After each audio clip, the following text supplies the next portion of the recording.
Нет, Овсяных как бы обращения к нам еще не было, поэтому, но от Овсяных гостелеканалов это показывает. Да. Это нас как бы нас тоже задевает, в том, что сразу начали показывать нашего гражданина, тем более гражданина, который является очень добропорядочным гражданином нашей страны, музыкантом, как бы общественником.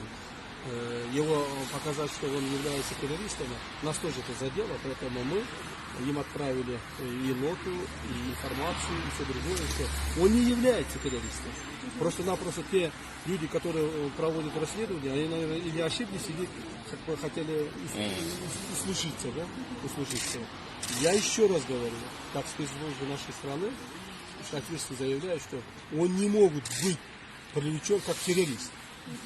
Да, он, может быть, каким-то образом оказался в то время не на том месте и был задержан. Это другое. Надо обстоятельства выяснить.